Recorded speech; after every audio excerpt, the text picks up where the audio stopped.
La información presentada a continuación por Iván Darío Moreno, PhD, rector y fundador de Zion International University, es el resultado de sus estudios y conocimientos personales y representa la opinión de él y sus marcas. Sin embargo, la decisión de asumir, escuchar o interiorizar la información suministrada es responsabilidad de cada uno. Gracias por acompañarnos.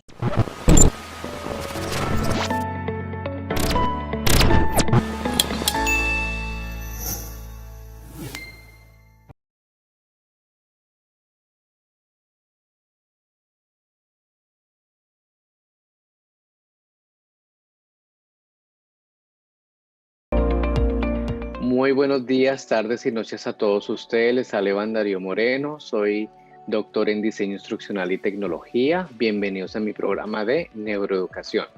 En esta ocasión les voy a hablar de un tema muy interesante que es sobre la memoria. Realmente hay mucha información sobre qué es la memoria, cómo mejorarla, y pues en esta ocasión no les voy a hablar de todo eso porque sería un programa muy largo, pero sí quiero contarles datos muy interesantes que les puede servir, sobre todo a los educadores y a las personas que están en su proceso de autoaprendizaje. En primer lugar, quiero decirles que los neurocientíficos han descubierto que no hay ningún aprendizaje sin la memoria, es decir, se necesita la memoria y la atención para que haya aprendizaje. También se ha descubierto que hay diferentes sistemas de memoria. Por ejemplo, tenemos la memoria a largo plazo, la memoria a corto plazo, tenemos también una memoria sensorial, emocional y otras. Se ha descubierto que olvidar también es importante como recordar. Y eso de pronto les sonará extraño, pero así es. Es importante olvidar y eso está relacionado mucho con procesos que el cerebro hace precisamente para limpiar. Recuerden que nuestro cerebro parece metafóricamente como una computadora, hay que limpiarla y limpiar cosas que no sirven o limpiar de pronto información que está llenando, digamos, esos discos duros, es por medio de olvidar. Entonces, si ustedes olvidan, no se les haga raro. También la memoria depende de muchos procesos químicos, eléctricos, neuronales y pues de estructuras físicas. También es muy importante entender la relación entre la plasticidad de la memoria y, como siempre, hay factores de riesgo y factores que, digamos, podemos tener en cuenta pues para tener una buena memoria.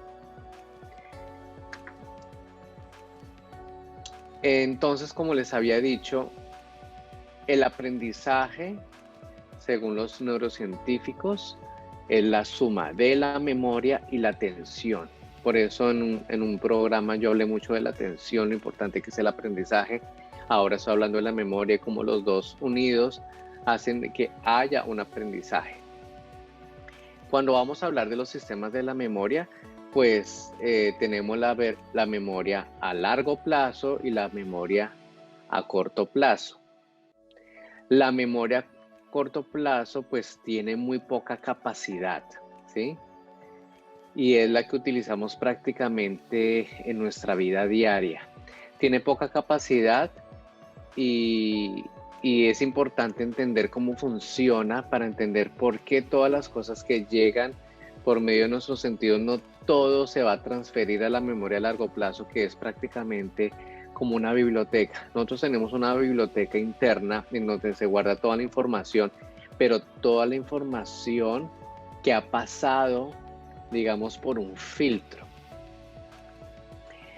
Este es el modelo de la memoria, es un poco el modelo, digamos, que se ha aceptado mucho en la comunidad científica, y es que por nuestros sentidos captan la información, todos nuestros sentidos captan la información, y digamos que llegan a las diferentes partes del cerebro donde vemos, escuchamos, etcétera, etcétera. Eso se llama la memoria sensorial.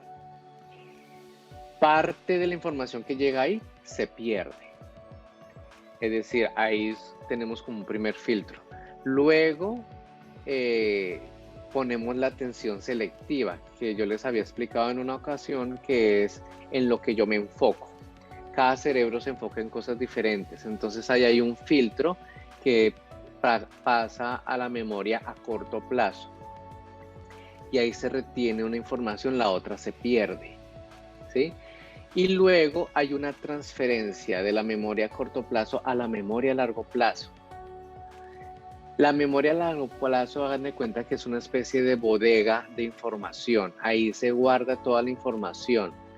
Y cada vez que nosotros necesitamos algo, simplemente vamos a la bodega o lo que muchos llaman el storage y la sacamos. Es decir, de la memoria a largo plazo se saca información a la memoria a corto plazo. Eso es lo que llamaríamos nosotros como recordar, ¿sí? Es decir, solamente recordamos aquello que realmente quedó en la memoria a largo plazo. Obviamente, en la memoria a largo plazo también hay información que se pierde, ¿sí? Debido a diferentes factores como interferencias, también factores fisiológicos, etcétera. Entonces, desde ese punto de vista, podríamos decir que la memoria funciona metafóricamente como la de un computador, ¿sí? Ese es el proceso por el cual podremos explicarlo.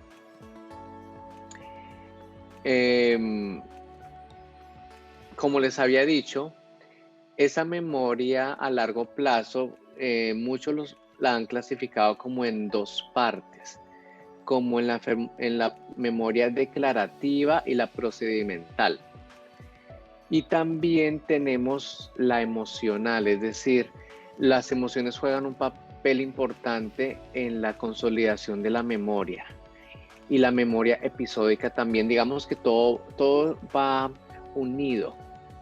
Se ha descubierto, por ejemplo, que las narrativas ayudan muchísimo en la consolidación de la memoria. Una narrativa que es una historia, ¿sí?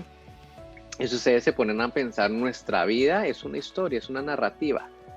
Entonces los momentos más significativos de nuestra vida se guardan en la memoria. Nosotros somos como los actores de una gran obra de teatro, ¿sí? Esa es la narrativa.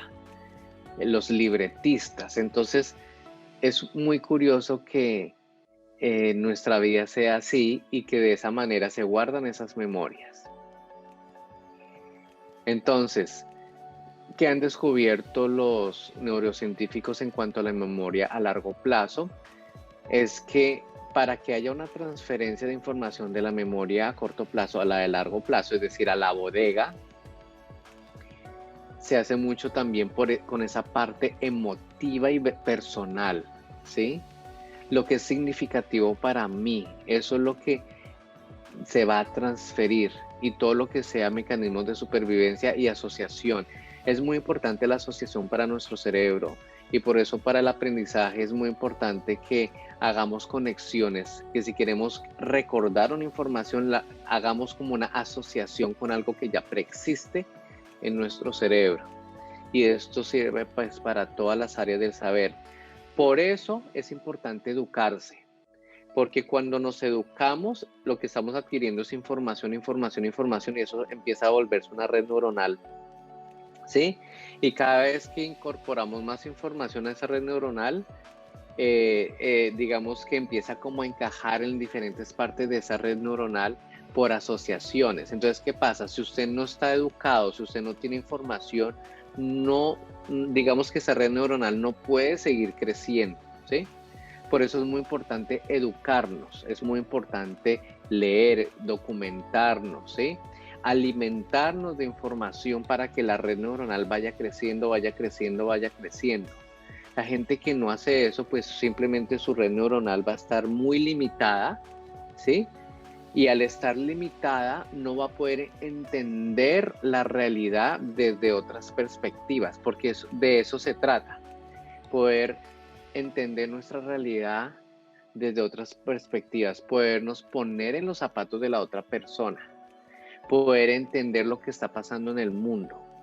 De ahí viene en los conceptos de tener una mente estrecha y una mente abierta. Una mente estrecha es una mente que simplemente se redujo a su red neuronal en la información que tiene ya. Pero una mente abierta es aquella que va creciendo con la información, va haciendo asociaciones mucho más interesantes, va haciendo como sinapsis, porque recuerden que esas redes neuronales son precisamente neuronas, que ellas se van entrelazando, se van vinculando, se van uniendo y van formando toda una red mucho, mucho más compleja. Y en cuanto a la memoria a largo plazo, bueno, yo ya les había dicho que tenemos la declarativa, que es relacionada a hechos, a eventos, ¿sí? Que están más bien localizadas en el lóbulo temporal del cerebro. También la no declarativa, que es la procedimental, digamos la del aprendizaje perceptual, de la percepción, la del típico acondicionamiento, ¿sí? La de respuesta, es decir, de estímulo-respuesta, digamos, un poco más de reflejos. Todo eso pues está en diferentes partes del cerebro, por ejemplo en la amígdala cerebral, en el cerebelo, ¿sí? Entonces, como ustedes se puedan dar cuenta, la bodega que nosotros tenemos en nuestro cerebro está localizada en diferentes partes de nuestro cerebro. Entonces, como ustedes pueden ver, la memoria es más compleja de lo que imaginábamos, mucho más compleja que imaginábamos. Se han hecho muchísimos estudios, pero yo quería hoy como mostrarles lo importante que es por lo menos saber un poquito sobre la memoria, entender lo importante que son los episodios, los eventos que vivimos día tras día, la información que se va transfiriendo, que es la significativa, lo importante que nosotros le demos significado a todo lo que nos pasa en nuestras vidas. Si nosotros le damos un significado optimista, constructivo a lo que nos pasa, incluso a las cosas malas que nos pasan, pues esa información va a pasar a la memoria a largo plazo de una manera diferente. Pero si todo le damos un significado negativo, pesimista, ¿sí? Pues toda esa información va a pasar a nuestra memoria a largo plazo de esa manera. Bueno, son muchas cosas. Yo espero que les haya gustado. En otras emisiones pues les ampliaré mucho más sobre la memoria. Les habló Iván Darío Moreno. Que tengan un buen día. Les mando un abrazo. Hasta luego. La información que acabamos de presentar por Iván Darío Moreno, PhD, rector y fundador de Zion International University, es el resultado de sus estudios y conocimientos personales y representa la opinión de él y sus marcas. Sin embargo, la decisión de asumir, escuchar o interiorizar la información suministrada es responsabilidad de cada uno. Gracias por acompañarnos.